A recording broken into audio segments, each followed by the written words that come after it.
I'm Roxanne, and we are here in the WYCD studio with Canaan Smith. Welcome to Detroit. Good to be here. So he's here today for Jammin for Joseph, which is our fundraiser tonight for Team Joseph at the Fillmore. You want to talk a little bit about how you're so passionate about this? Yeah, well, I met Joseph, I think 4 years ago, and he has muscular dystrophy, but he has an outlook on life that's just, I don't know, it's way more than commendable. It's like such an example for guys like me, for anyone to be a part of this event every year to raise money for Duchenne Muscular Dystrophy. And so tonight is the culmination of a lot of hard work that goes into that, planning for something like this, and I'm just proud to be here. So if you can't make it out tonight, of course you can support Team Joseph. You can go to the website and we'll get you that information here coming up. So it's definitely something that we're passionate here locally, here in Detroit. Yeah. Awesome. Joseph is from Detroit. He's the man. Yeah. He really is. So let's talk about your new album, Bronco. Yeah, cool. Holding the bottle, blowing up on the radio. What's the story behind that song? I feel like I'm everybody's drinking buddy now because of that song. It's kind of like a bro song. Yeah. Well, it's just everybody wants to have a good time on the weekend when they clock out of work. You're just looking for an escape, sort of, and this song is sort of the anthem that can take you there. So I'm excited about it. I'll be playing that tonight. As well as a bunch of other songs from my album, including my first #1, Love You Like That. So, yeah. Wanna love you like that. Love that song. I can never do it like a pretty city. You got it. Yeah, he didn't bring his guitar. I'm really upset about that.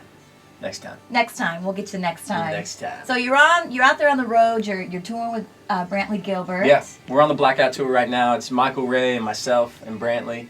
About halfway through right now, and it's just crazy. The fans are so devoted to Brantley and me and Michael, and we're just experiencing these epic moments on stage every night, Things I'll never forget, This is by far the most excited I've been on a tour so far, and the fans are just showing up ready to have a good time. So that's all you can ask for, as an artist, to go out there and just, have an entire arena full of fans that are excited to be there. Yeah. That's a feeling that you can't describe.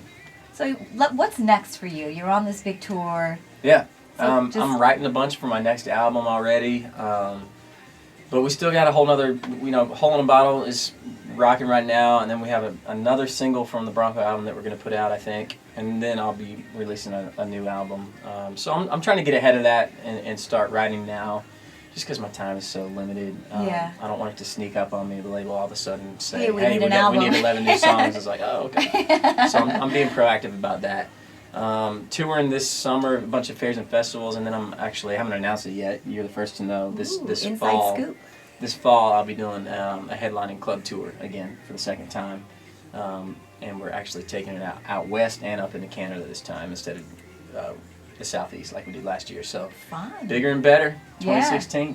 That's what it's all about as an artist, growing, getting out of the honky-tonk yeah, bars totally. and getting in the stadiums. And I'll play wherever there's a crowd. I'm cool with that. It doesn't matter. It's a good time. So you're on the road. I imagine you do a little binge watching. So what do you get into on Netflix? My wife and I just finished Making a Murderer. Ooh, did you like that? You know what? I felt like it's kind of creepy. It was so. I felt like such a creep while I was watching it because I felt so sorry for this guy. Yeah. Thinking he was innocent. And then I literally watched the whole series thinking he was innocent, and then I Googled the scenario, the facts. Right, the story. And there's so much incriminating evidence that they left out, and then I just felt dirty. It's like, oh my God, I have sympathy for this guy.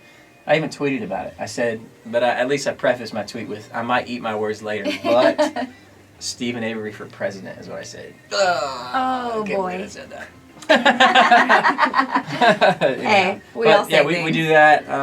Breaking Bad was one that everybody had seen years ago, but I'd never seen, so we just finished that off. What about Fuller House? It's kind of like the show. I haven't seen it. No, my wife's trying to talk me into it. I don't know. I don't think I could get into that. Yeah. Really. Well, maybe if your wife's into it, you could just kind of be Pretend supportive. to be. Yeah. Yeah, exactly. Oh, that's awesome. So there's so many country artists that I'm sure you play shows with. Like, you're doing Old Dominion tonight, Brantley Gilbert. Like, who's the one guy you look forward to bumping into at a festival or... I you have might a lot of jam buddies. with backstage, maybe not on stage, but you're like, oh, let's do something. I don't know. I mean, too many? Yeah, I have a lot of friends in the business. Tyler and Brian from Florida Georgia Line are really good buddies of mine. So anytime I run into those guys, it's always a mess. We have a blast. Derek's is a good buddy. Thomas Rhett. Everett Christian Bush. I don't know when I'll be running into him again, but he's always been a great friend of mine. So it's a circle. It's a small. It's like a family out there. We're just like any other unit of friends that hang out and you see each other, and it's like catching up. You know, you just pick up where you left off. So it's always a good time. All right. Well, thank you so much for taking the time totally. to come talk with us here at WYCD, and continued success. Thanks so Canaan much. Smith.